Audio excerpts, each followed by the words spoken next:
de la future première puissance mondiale. Mais nous vous emmenons d'abord au Proche-Orient, dans la bande de Gaza, une zone de 365 km² dont la population vit, ou plus exactement survit, dans des conditions particulièrement difficiles. Victime d'une réconciliation qui tarde à venir entre les frères ennemis du mouvement palestinien, les islamistes du Hamas et les laïcs du Fatah, asphyxiée par le blocus israélien et inquiète quant au gel annoncé de l'aide américaine, cette enclave est en pleine agonie. Dans cette prison à ciel ouvert, le chômage bat des records, les salaires ne sont plus payés. On le sait, la crise sociale peut constituer le terreau d'une révolte de grande ampleur et sous ces latitudes, cela ne se termine jamais bien. D'où la nécessité d'une solution politique dont on ne voit pas aujourd'hui le début d'une esquisse. À Gaza, chaque jour qui passe attise les braises de la colère et de la haine. Reportage Michael Unger et Thomas Vollherbst. Ces hommes osent l'impensable. Avec leurs bulldozers et leurs camions, ils protestent contre leurs dirigeants qui les ont conduits à la ruine. Ces chauffeurs n'ont quasiment plus de travail. En cause, le blocus israélien mis en place depuis les tirs de roquettes du Hamas, mais aussi la mauvaise gestion et l'administration défaillante des Palestiniens eux-mêmes. Le lieu de la manifestation n'a pas été choisi au hasard. Il s'agit du siège du gouvernement. Avec leurs camions vides, ils souhaitent attirer l'attention de la communauté internationale et exprimer leur colère contre le régime du Hamas.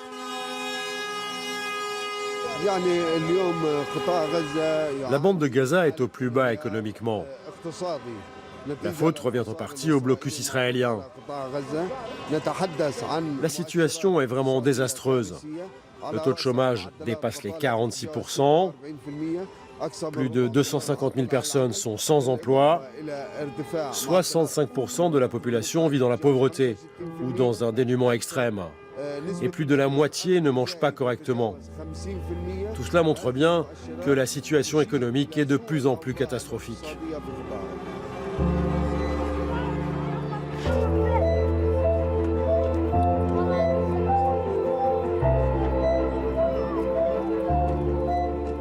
Appauvrissement, blocus, surpopulation, rien de vraiment nouveau. Mais aujourd'hui, les 2 millions d'habitants subissent en plus la guerre fratricide que se livrent les Palestiniens. Après 10 ans au pouvoir, le régime du mouvement islamiste Hamas est affaibli. Son principal soutien financier, le Qatar, l'a lâché. En octobre dernier, le Hamas a officiellement cédé le pouvoir à l'autorité palestinienne, mais c'est une réconciliation de façade. Le pouvoir d'achat de la population est au plus bas. Alors les commerçants patientent devant leurs boutiques et les rues sont remplies d'ordures en train de pourrir. La société se radicalise.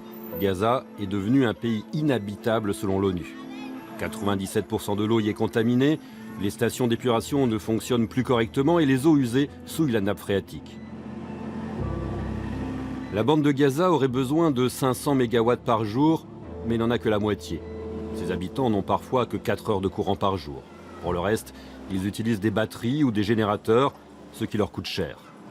Chaque foyer qui dépend de ces appareils gourmands diesel doit payer en moyenne 10 € par mois. Cela fait 70 ans que des familles pauvres comme celle de Jawad Al-Kerem vivent dans le camp de réfugiés d'Al-Shati. Malheureusement, nous avons besoin de ces générateurs, car les pannes d'électricité sont fréquentes. Le problème, c'est qu'on n'a plus un sou en poche et pas d'eau courante. On a besoin de ces générateurs pour pomper l'eau. Qui peut vivre sans eau? En plus, il y a les hôpitaux, et puis on a des personnes âgées, des malades, et puis des enfants aussi. Il faut bien qu'on fasse la lessive et qu'on se douche. Et si on ne paie pas l'électricité, eh bien, on nous la coupe. La crise est générale et la colère gronde. Ici, des employés du secteur de la santé sont en grève car le Hamas ne verse plus leur salaire. Au cours des 4 derniers mois, ils n'ont été payés qu'une seule fois. C'est tout simplement parce que le président palestinien Mahmoud Abbas n'a pas transmis l'argent nécessaire au ministère à Gaza. Une façon de faire pression sur le Hamas. Ici, la solidarité nationale n'a pas cours. Nous, les employés de la santé, nous sommes venus ici pour manifester contre le refus du ministère de verser nos salaires. Et nous protestons également contre les réductions de salaire chez les employés qui sont directement payés depuis Ramallah. Aujourd'hui, à cause de la baisse des salaires, beaucoup d'employés ne peuvent même plus venir travailler. Ils ne gagnent tout simplement plus rien.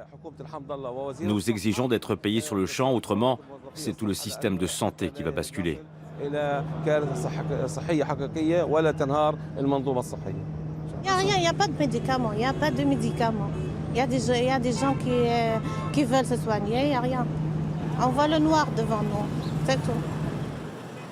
Pour la première fois depuis 60 ans, le grand hôpital Al-Shifa est lui aussi touché. Heba, 9 ans, a un abcès au cerveau et attend depuis plusieurs jours d'être opéré par le docteur Atter, qui a fait ses études en Allemagne. Nous avons de nombreux patients qui ne peuvent pas être opérés ici parce que nous n'avons pas d'électricité, pas d'équipement ou pas d'eau. Beaucoup trop de choses manquent à Gaza. C'est une catastrophe, on peut le dire, la situation est vraiment catastrophique.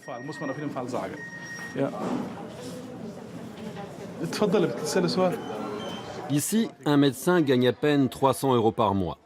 Selon l'OMS, les hôpitaux de Gaza ne disposent plus que de 40% des médicaments nécessaires. Tout fonctionne au ralenti. Ici, en ce moment, on ne réalise que les opérations d'urgence et seulement certaines interventions. Mais autrement, l'activité s'est très fortement ralentie.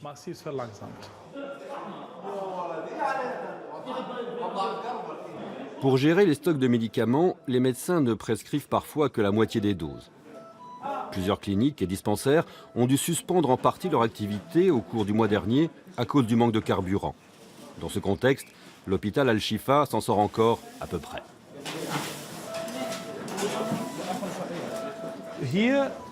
Jusqu'à présent, l'hôpital Al-Shifa a toujours réussi à prendre en charge des patients. Mais si ça empire et qu'on en vient à fermer les portes de cet hôpital, il n'y aura plus aucun système de santé dans la bande de Gaza.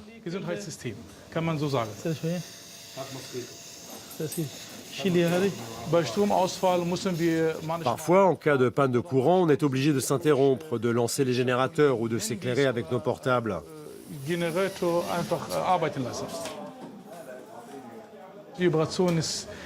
L'opération s'est très bien passée. On a eu de la chance, on a eu du courant. Ça nous arrive souvent d'avoir une coupure en plein milieu. Et ça ne se termine pas toujours aussi bien. La petite Heba, elle, s'en sort bien. Aujourd'hui, elle a repris l'école.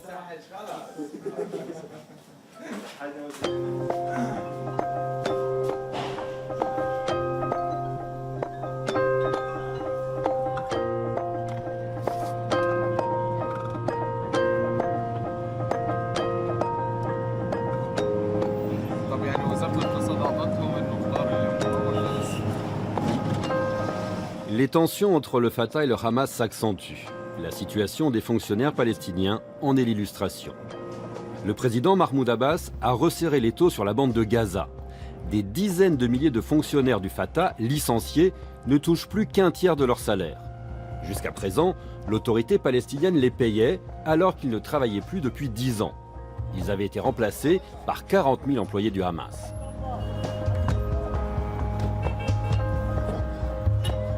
Ces deux hommes sont salariés du Hamas et sont chargés du contrôle des denrées alimentaires.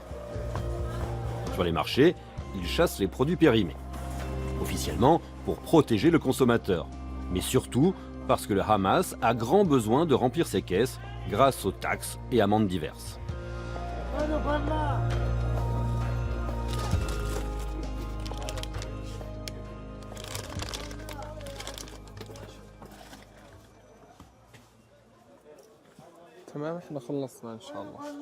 Comble de l'ironie, ces fonctionnaires n'ont pas été payés depuis des mois, mais ils n'ont pas le choix.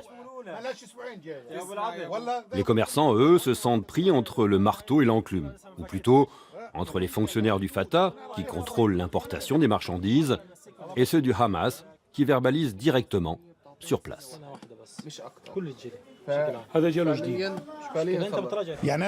Et maintenant, je passe à la télé et les gens vont penser que je vends des produits périmés. Mais ce n'est pas vrai. C'est juste qu'ils ont changé la législation. Quelqu'un a laissé entrer ce produit et c'est à cette personne qu'il faut demander des comptes. Le commerçant écope d'une amende de 12 € et doit retirer la marchandise des rayons. Quand les gens ont entendu parler de la réconciliation nationale, ils étaient plutôt heureux et pleins d'espoir.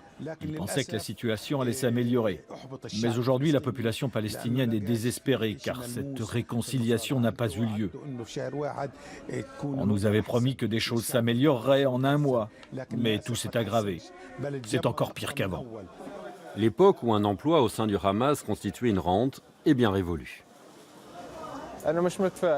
Je suis tout sauf optimiste concernant notre avenir. Jusqu'à présent, tout ce qu'on a entendu, ce sont des promesses, mais rien n'a été mis en œuvre. J'espère maintenant qu'on va se retrouver sur la liste des salaires du Fatah et qu'un jour, on sera tous payés comme des employés normaux.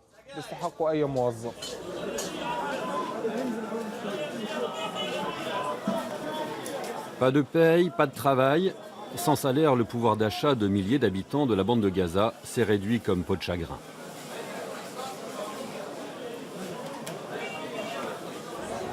Le marché est au plus bas. Il y a encore 5 ans, on vendait pour environ 600 € de marchandises par jour. Aujourd'hui, c'est 50 à 100 €. Ce que je fais de cet argent, je paie les courses, l'électricité et le loyer. Et j'achète de quoi boire ou de quoi manger. Les gens aimeraient acheter, mais ils se contentent de flâner et de regarder.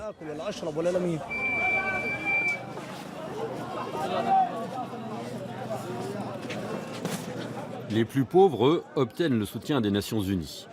En tout et pour tout, 1 million de personnes, soit la moitié de la population gazaoui, dépend de l'ONU. Tous les 3 mois, elles reçoivent du sucre, de la farine, de l'huile et des légumes secs. Cette femme a droit à 6 sacs de farine, 12 bouteilles d'huile, ainsi qu'une caisse de sardines, du riz et des lentilles, pour nourrir 6 personnes pendant 3 mois.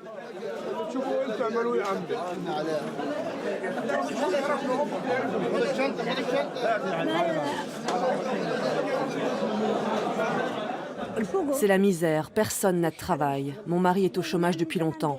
Il a perdu un œil, il a des problèmes cardiaques, il a fait un AVC, il a du mal à marcher. Nos enfants sont encore jeunes, ils nous aident comme ils peuvent, mais autrement on n'a personne. En plus, j'ai des problèmes respiratoires. Les Nations Unies ravitaillent la bande de Gaza à la place du gouvernement. Depuis 70 ans, ces gens ont le statut de réfugiés. Et depuis 70 ans, ils survivent grâce à ce système. Oui, mais voilà, Donald Trump veut réduire le financement des États-Unis, jusqu'ici principal contributeur au budget de l'ONU. Il souhaite que les 350 millions de dollars versés chaque année soient ramenés à 60 millions. Une intention qui pourrait être lourde de conséquences. Le directeur de l'organisation ne sait déjà pas comment payer la prochaine livraison.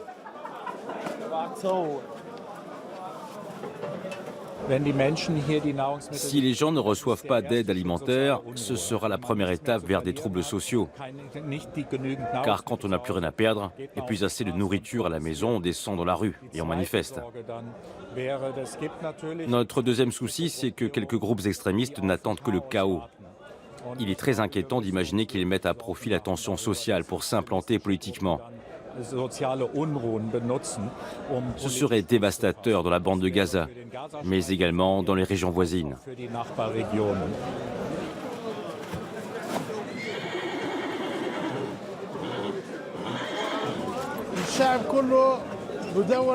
Tous les gens d'ici ont besoin d'aide. Et même ça, ça ne suffit pas. Et je parle au nom de tous les réfugiés.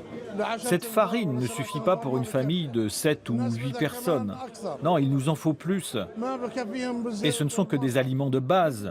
Il nous en faut plus, c'est vrai, et d'autres choses encore. Sinon, les gens, ils meurent.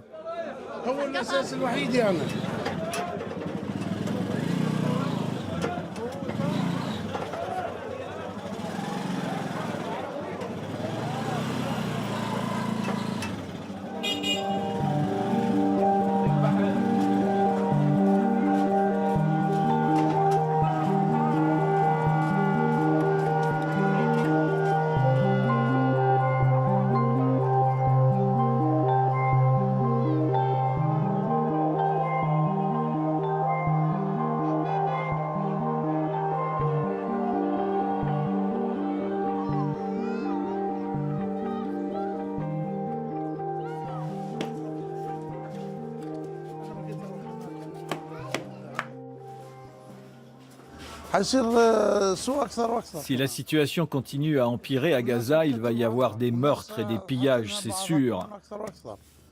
Si on nous supprime les rations et que le blocus reste en place, on ne pourra plus nourrir nos enfants. On va finir par s'entretuer. Le quartier de Jawad est humide et insalubre.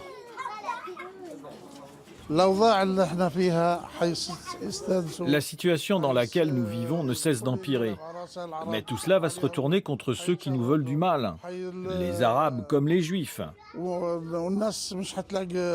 Bientôt les gens n'auront plus d'argent, ils n'auront plus accès ni aux écoles ni aux hôpitaux, et tout ça à cause de quelques pays arabes et du président Trump qui veut précipiter Gaza dans la misère.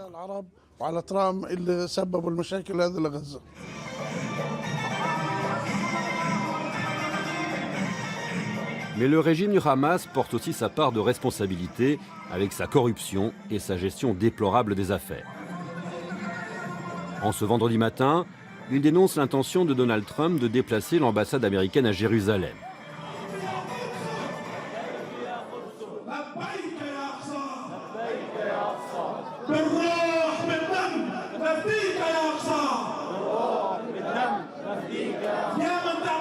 Ces slogans font de moins en moins recettes et les sempiternels appels à la solidarité sont de moins en moins écoutés.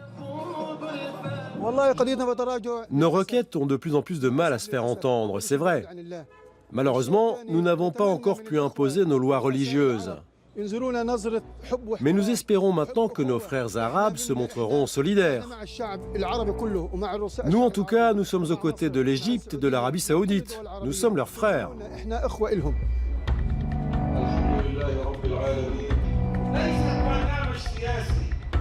Ces dernières années, les extrémistes religieux du Hamas ont soigneusement entretenu la corruption. Leurs dirigeants se portent à merveille pendant que la population s'enfonce dans la misère. Le Hamas nie toute responsabilité et préfère accuser le pouvoir palestinien en Cisjordanie. La balle est dans le camp de l'autorité palestinienne à Ramallah. Le problème, c'est qu'elle coopère avec l'occupant israélien. Elle aide à renforcer le blocus pour asphyxier le peuple palestinien. Plusieurs mois après la prétendue réconciliation, l'autorité palestinienne maintient une partie de ses sanctions, par exemple en bloquant le paiement des salaires. Le président Mahmoud Abbas fait sciemment souffrir son peuple, même le représentant du Fatah le reconnaît. L'autorité palestinienne, c'est-à-dire le gouvernement du président Abbas, est d'avis qu'elle doit faire pression sur le Hamas et le contraindre à faire des concessions. Elle veut le forcer à la réconciliation afin que le Hamas cède enfin le contrôle sur Gaza.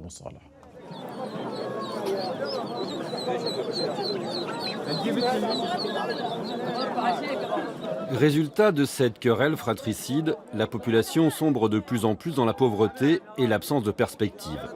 C'est particulièrement vrai chez les jeunes. C'est pourquoi les étals de vêtements d'occasion à bas prix fleurissent un peu partout à Gaza. Avec le blocus des marchandises, Gaza ne peut pour ainsi dire plus rien exporter.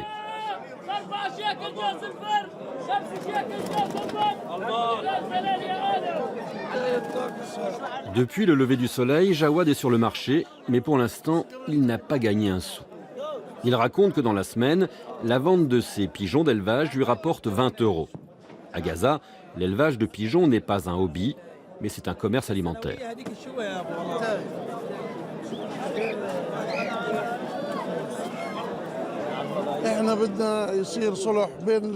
On a besoin d'un processus de réconciliation entre tous les Palestiniens. On a besoin de la liberté de voyager pour que l'argent et les marchandises puissent rentrer, pour que les gens puissent nourrir leurs familles. Mais aujourd'hui, on est prisonniers et les gens meurent peu à peu.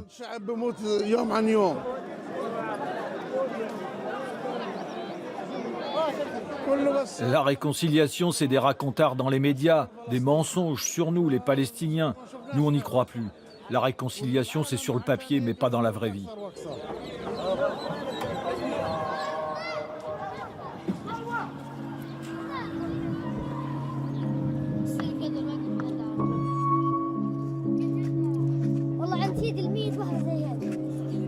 Gaza coupé du reste du monde. Une amère réalité essentiellement due au blocus d'Israël mise en place après les tirs de roquettes de combattants du Hamas. La frustration de la jeunesse de Gaza en est le reflet. Chaque vendredi après-midi, des lanceurs de pierres se rendent à la frontière. Rien à voir avec une troisième intifada, il s'agit d'un rituel, un défouloir, histoire d'exprimer leur désespoir. Dans un scénario sans cesse répété, les Israéliens répliquent à coups de gaz lacrymogène, mais aussi de balles réelles.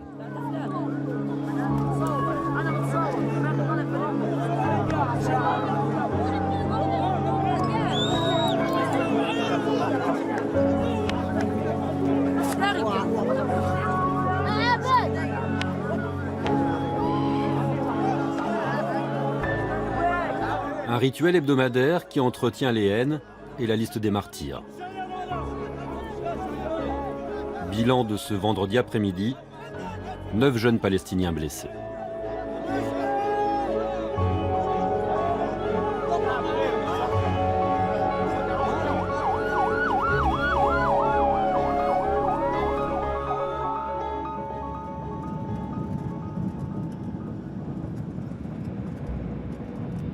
Tout aussi hermétique, la frontière de l'Égypte au sud.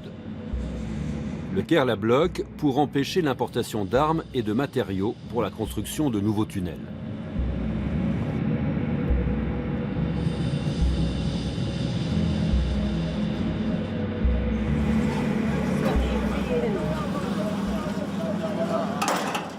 Quant au passage à la frontière de Rafah, il n'est ouvert que quelques jours par an. Maigre consolation pour tous ceux qui rêvent d'une ouverture permanente de la frontière. Rafah n'en est pas moins l'unique brèche vers le monde extérieur. De toute évidence, il faut avoir des relations pour être inscrit en haut de la liste de sortie du territoire.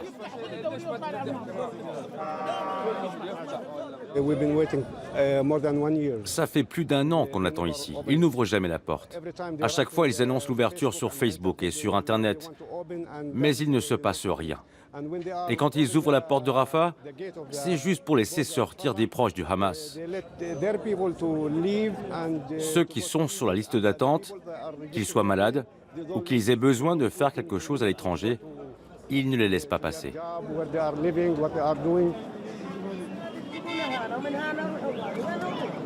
Selon le ministère de l'Intérieur, contrôlé par le Hamas, à Gaza, 30 000 personnes seraient sur la liste de sortie.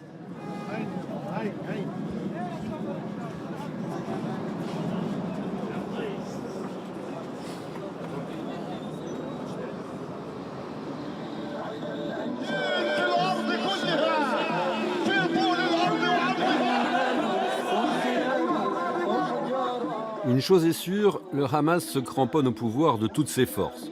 La force du désespoir, semble-t-il.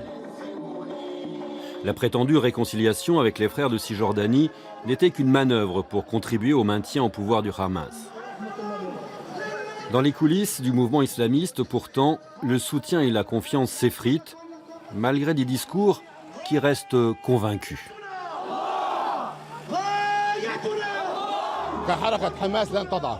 Le Hamas ne sombrera pas. Le Hamas a fait de nombreuses concessions en position de force et non de faiblesse. Nous sommes prêts à céder le contrôle à tout moment si l'autre partie respecte l'accord. Le Hamas est toujours en position de force maximale et il est prêt à reprendre le pouvoir total.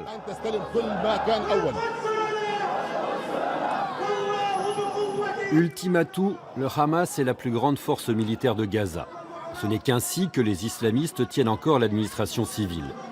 À aucun moment, il n'est question de désarmer ces 20 000 combattants. Récemment, Donald Trump a fait placer son leader Ismail Haniyeh, le patron du Hamas, sur la liste internationale des terroristes. Ce soir, cela ne l'empêche pas de faire la fête. Ce qu'il pense de cette affaire de liste de terroristes, il le dit lors de son départ. Trump peut se torcher avec, avant de mettre le cap vers l'Égypte.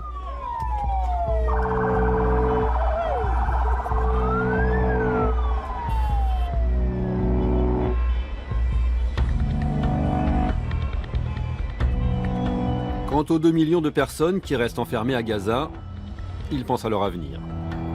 Soit la pression interne fera exploser le chaudron, soit des solutions provisoires seront, comme souvent, trouvées à la dernière minute.